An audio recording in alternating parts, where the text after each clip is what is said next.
ಚಂದ್ರು ಲಮಣಿ ವಿರುದ್ಧ ಲಂಚ ಸ್ವೀಕೃತಿಯ ಆರೋಪದ ಪ್ರಕರಣದಲ್ಲಿ ಮಹತ್ವದ ಬೆಳವಣಿಗೆ ನಡೆದಿದೆ. ಸರ್ಕಾರಿ ಕಾಮಗಾರಿಯೊಂದರ ಸಂಬಂಧ ಲಂಚ ಪಡೆಯುವ ವೇಳೆ ಶಿರಹಟ್ಟಿ ಕ್ಷೇತ್ರದ ಶಾಸಕ ಡಾಕ್ಟರ್ ಚಂದ್ರು ಲಮಣಿ ಬಂಧನಕ್ಕೊಳಗಾಗಿದ್ದಾರೆ ಎಂಬ ಮಾಹಿತಿ ಲಭ್ಯವಾಗಿದೆ. ಪ್ರಕರಣದ ಬೆನ್ನಲ್ಲೇ ಶಾಸಕ ಹಾಗೂ ಗುತ್ತಿಗೆದಾರನ ನಡುವಿನ ಸಂಭಾಷಣೆ ಎನ್ನಲಾದ 48 ಸೆಕೆಂಡ್ಗಳ ಆಡಿಯೋ ವೈರಲ್ ಆಗಿದೆ. ಸರಳವಾಗಿ ಅನ್ಕೊಂಡು ನಡನ ಮುಡಿಸ್ತೀನಿ. ಇನ್ನು ನಮಗೆ ನಿಂತಲ್ಲ ನ್ಯೂಸ್ ಅಂತ ಅನ್ಕೊಂಡ್ಯಾ ನೀನು? ರೀತಿ ವಿಶ್ವಾಸದಿಂದ ಹೇಳಿದ್ರೆ ಇಂಥದ್ದೆಲ್ಲ ನಾಟಕ ಮಾಡ್ತೀಯ ನೀನು, ಸುಳ್ಳು ಹೇಳ್ತೀಯ ನೀನು. ಎಲ್ಲಮ್ಮಗೆ ಹೋಗಿನಿ, ಮಲ್ಯಮ್ಮಗೆ ಹೋಗಿನಿ, ಬೆಳ್ಳಮ್ಮಗೆ ಹೋಗಿನಿ. ನೀನು ಇಂಥದ್ದು ನಿಮ್ಮ ತಾಲೂಕಿನಾಗ ಮಾಡಿದ್ರೆ ನಮ್ಮ ತಾಲೂಕಿನಾಗ ಮಾಡಿ ನಡ ಮುಡಿದು ಕಳಿಸ್ತೀವ್ಯಾ?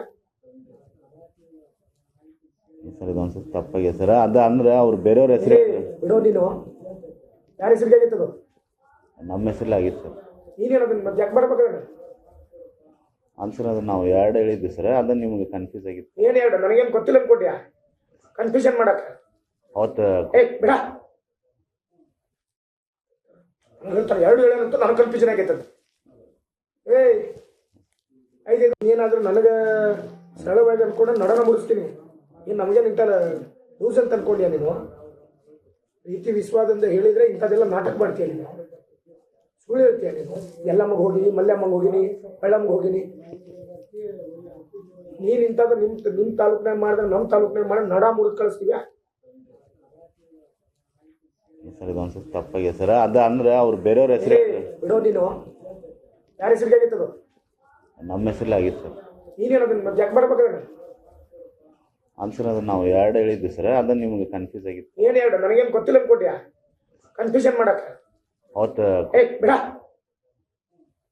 ಆಡಿಯೋದಲ್ಲಿ ಕಮಿಷನ್ ವಿಚಾರವಾಗಿ ತೀವ್ರ ವಾಗ್ವಾದ ನಡೆದಿರುವುದು ಕೇಳಿ ಬರುತ್ತದೆ ಎಂದು ಮೂಲಗಳು ತಿಳಿಸಿವೆ.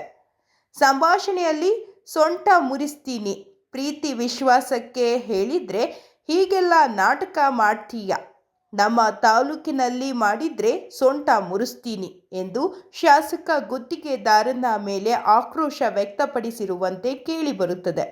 ಇದಕ್ಕೆ ಪ್ರತಿಕ್ರಿಯೆ ನೀಡಿದ ಗುತ್ತಿಗೆದಾರ ಇದು ಒಮ್ಮೆ ತಪ್ಪಾಗಿದೆ ಎಂದು ಸಮಾಧಾನ ಪಡಿಸಲು ಪ್ರಯತ್ನಿಸಿರುವುದು ಆಡಿಯೋದಲ್ಲಿದೆ ಎನ್ನಲಾಗಿದೆ.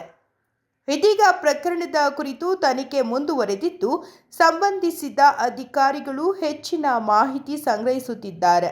ಆಡಿಯೋ ನಿಜಸ್ಥಿತಿ ಹಾಗೂ ಅದರ ಹಿನ್ನೆಲೆಯ ಬಗ್ಗೆ ತನಿಖೆ ನಡೆಸಲಾಗುತ್ತಿದೆ. ಈ ಪ್ರಕರಣ ರಾಜ್ಯ ರಾಜಕೀಯದಲ್ಲಿ ಸಂಚಲನ ಮೂಡಿಸಿದ್ದು, ಮುಂದಿನ ಬೆಳವಣಿಗೆಗಳತ್ತ ಎಲ್ಲರ ದೃಷ್ಟಿ ನೆಟ್ಟಿದೆ.